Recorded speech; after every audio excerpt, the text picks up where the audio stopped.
Bueno, el segundo eje tiene que ver con cultura y trabajo. En Uruguay ya hace algunas décadas que se tiene claro todo esto de, bueno, en el año 97 con la publicación de Stolovich, La cultura da trabajo, toda esta idea de lo que generan los sectores económicos como empleo, y también desde hace tiempo que se viene hablando en el mundo, pero también en Uruguay, de las industrias culturales y su impacto en el Producto Interno. Se hizo la cuenta satélite en cultura, etc. De lo que no se suele hablar tanto es de las condiciones laborales, de las características de los empleos culturales. Tanto en el ámbito privado como en el público, los empleos culturales tienen por lo general una fuerte característica precaria, de precarización laboral. Implican flexibilización laboral como algo implícito, digamos, que se da como naturalizado, contratos a término para tareas que muchas veces son permanentes, también en algunos casos pagos atrasados, bajos salarios, falta de estructuras organizativas. Este tema no está esbozado en los programas de gobierno, y la pregunta es entonces como si reconocen este problema en los trabajos, en los empleos culturales, cómo plantean abordarlo y, bueno, cuáles consideran que deberían ser las condiciones óptimas en los sectores culturales de empleo. Empezamos allá, perdón, y después empezamos. Sí, así, Gabriela. Respetamos la lógica. Bueno, el Partido Nacional es el partido de las leyes. Nosotros somos defensores de las leyes y por lo tanto estamos en contra de cualquier tipo de precarización o cualquier tipo de vulneración que pueda tener un trabajador con respecto a la normativa vigente. Obviamente que cada caso hay que estudiarlo, y esto obviamente que es algo para sentarse con los sindicatos correspondientes o con los otros sectores que también se entiendan que puedan participar para evaluar el tema, ¿no? A nosotros nos ha llegado versiones de todo tipo y color del mundo de la cultura con respecto a lo que está pasando, particularmente con respecto al Ministerio de Educación y Cultura. O sea, nos hemos encontrado con gente que nos ha venido a decir gano 20.000 pesos en la mano, cosas por el estilo, y realmente uno lo piensa y dice, bueno, pero en el Uruguay de hoy 20.000 pesos en la mano para vivir es realmente muy difícil, muy complicado, y esos son los sueldos que hoy el Ministerio de Educación y Cultura está pagando. Entonces, ¿qué tipo de cultura vamos a tener o qué tipo de política de Estado podemos tener con gente que además no solo se siente que gana poco, sino que además debe estar desmotivada, de gente que debe estar hastiada de su trabajo, gente que está desconforme con su realidad económica? Entonces es algo que vamos a tener que revisar, y justamente hay que ver todo el tema contractual, o sea, qué contratos de trabajo existen, si todavía existen o no, calculamos que no, algún contrato tipo Calle, o sea, todo lo que tenga que ver con reestructurar la Dirección de Cultura y sobre todo el Ministerio en general, reviendo a ver cómo está el tema de sueldos y sobre todo cómo está el tema contractual. O sea, sabemos que hay gente que está presupuestada y gente que está por contrato. Bueno, vamos a ver efectivamente si esos contratos son de personas que cumplen una función importante, relevante y que no son de perfil político, y las que efectivamente sean para una función relevante, o obviamente buscaremos la manera de que se mantengan dentro del contrato o se mantengan dentro de lo que es la estructura formal. Ahora, lo que no queremos es justamente contar con trabajadores que se sientan vulnerados en el mundo del Ministerio de Cultura, ¿no? Particularmente. Ahora, ¿qué pasa con la cultura fuera de las puertas del Ministerio? O sea, ¿qué pasa con el mundo de la cultura en general? Bueno, a nosotros también nos ha llegado mucha información de trabajadores que les pagan solo un viático, que el propio Estado, como recién comentaba Sareto, no hace los aportes correspondientes. Entonces, todo eso hay que revisarlo. O sea, no puede ser que una intendencia o un ministerio contrate a un artista y le pague solo un viático y no haga los aportes correspondientes para los aportes de su previsión social o lo que corresponda a la cooperativa que los nuclee para los fondos referentes. Entonces, es muy importante que, ya les digo, como defensores de las leyes, de alguna manera nos comprometamos a cumplir con lo que se debe y hacer las cosas correctas y no tener gente en situación precaria, menos en el Estado, y obviamente fomentar que en el ámbito privado también las cosas se cumplan, porque en el mundo de la música y el arte, ustedes lo sabrán más que yo, obviamente que el tema de aportes y lo que tiene que ver con pagos en regla o lo que tiene que ver con la formalización del trabajo es realmente una lucha que se da específicamente en el sector y quizás en otros sectores que tienen hasta sindicatos más fuertes o tienen otro tipo de respaldo desde el punto de vista industrial, hacen que tengan mejores remuneraciones y hasta mejores retiros a la hora de pensar en su jubilación, por ejemplo.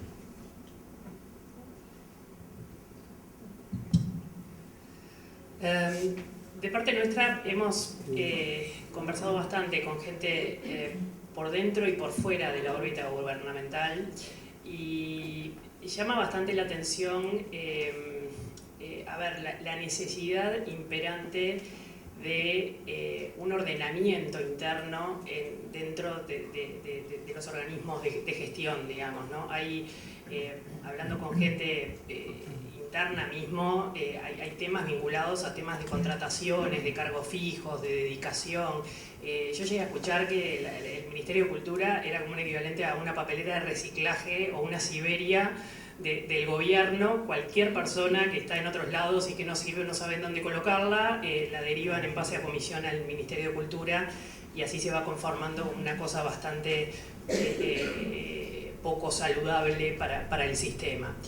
Y del otro lado de la vereda hay gente que sí, que es como que no accede con igualdad de condiciones o que ve los temas sesgados en ese tipo de cosas. O sea, hay como mucho para ordenar de ambos lados.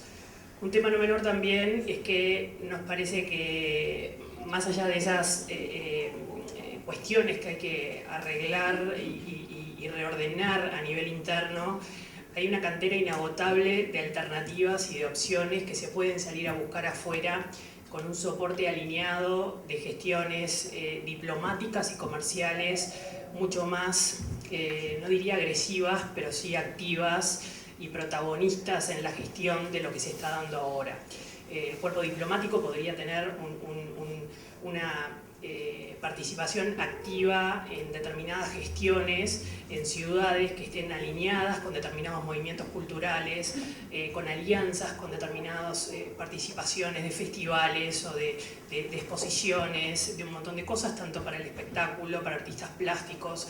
En el mundo hay movidas increíbles y cada vez estamos más lejos de todo eso.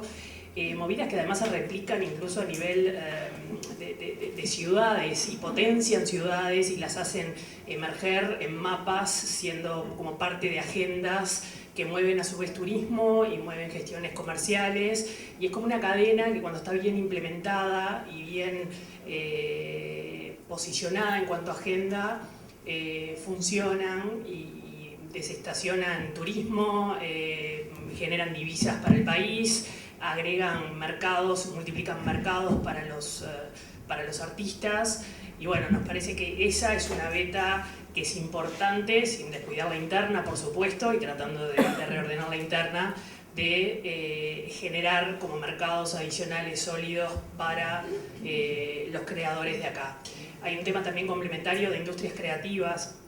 Hay toda una movida ahora de diseñadores en distintos ámbitos que también con determinadas gestiones que han sido ejemplo ahora en el Festival de Diseño de Londres y todo eso, cuando determinadas cosas tienen una visión y un encadenado de organismos del Estado con sectores privados, demuestran que funcionan bien y empiezan a emerger sólidamente y sobre todo a facturar y a vincularse con consumos de afuera y a hacer interactuar a la gente de acá con otras a nivel de capacitación, a nivel de ventas, a nivel de posicionamiento, que está bueno y sirve también para posicionar al país.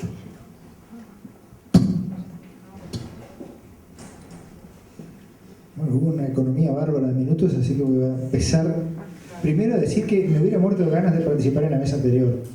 Porque en la mesa anterior uno podía decir ¿por qué cree que la cultura importa para algo? ¿Para qué sirve en la sociedad? ¿Qué función cumple? ¿Por qué nos interesa la cultura? Después decir, bueno, ¿por qué la política se preocupa de la cultura? ¿Por qué se preocupa? Porque es importante, porque es capaz de formar, moldear o dar el tono de la sensibilidad de una sociedad en un determinado momento. Es lo que nos permite entendernos a nosotros mismos, entender a los otros, reflexionar, sentir en carne propia cosas que no nos pasan a través del arte, de la práctica de creación o de disfrute del arte. Entonces es necesario que un gobierno trabaje activamente en el campo de la cultura.